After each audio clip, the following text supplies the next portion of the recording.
Howdy folks, I am trying not to buy too many new bottles these days, but I saw this at the store and I had to pick it up. It is Hampden Pagos, aged entirely in ex-sherry casks. We're gonna try it out, make a fancy cocktail. Let's go.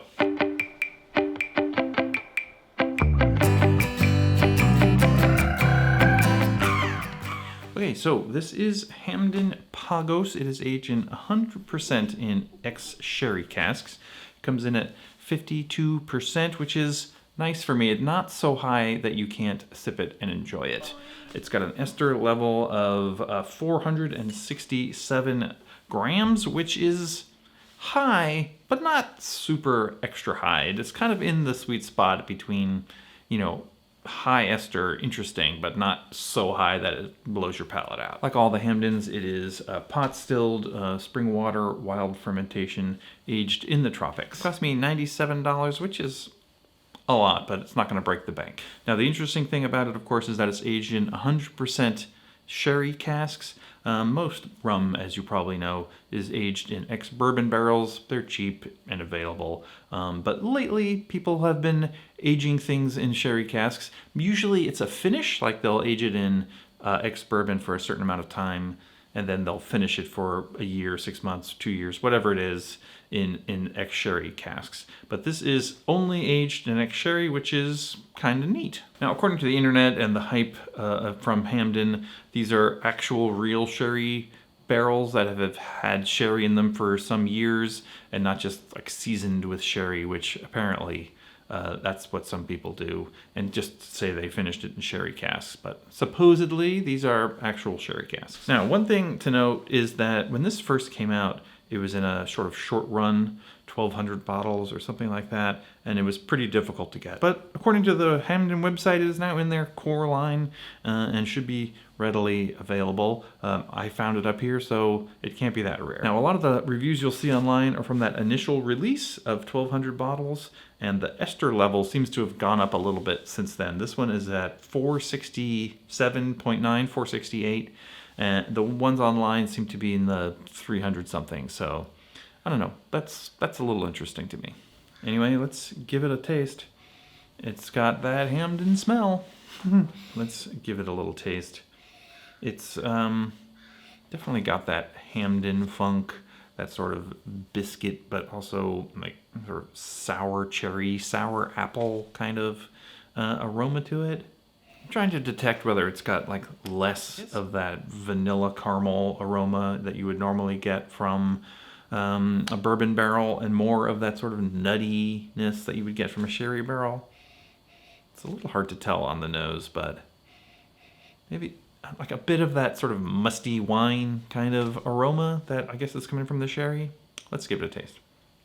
The ripe fruits, the coconut, the pineapple, clove and cinnamon, sort of stone fruit flavor, a little bit of like cleaning fluid, sounds bad, but like a sort of astringency, that sort of sharp bite to it from that sort of sour apple flavor that you get a lot from Hampden. This is good. The thing I like about it, I think, is that it's not so overpowering. Sometimes you get these special Hampden bottles and they're just over the top, and this is not over the top. Now, they don't put an age statement on the bottle, so it's hard to know for sure, but it's probably 3 or 4 years.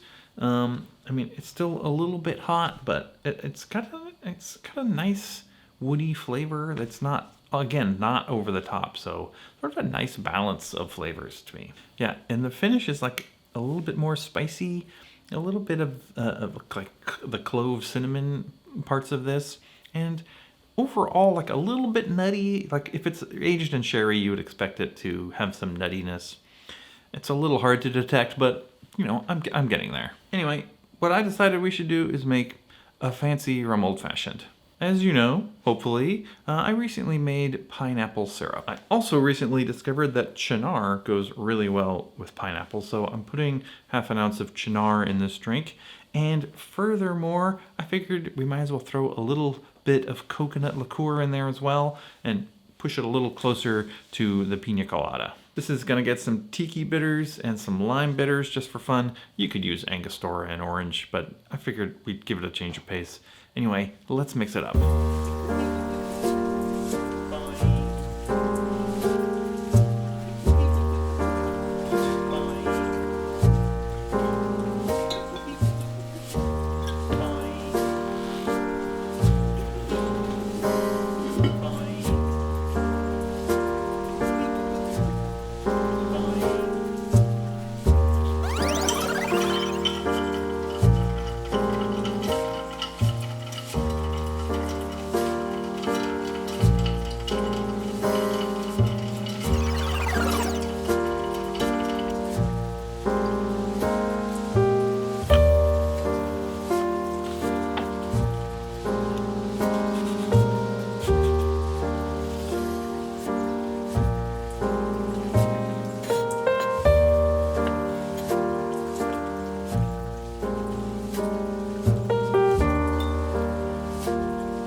Pagos Colada Old Fashioned.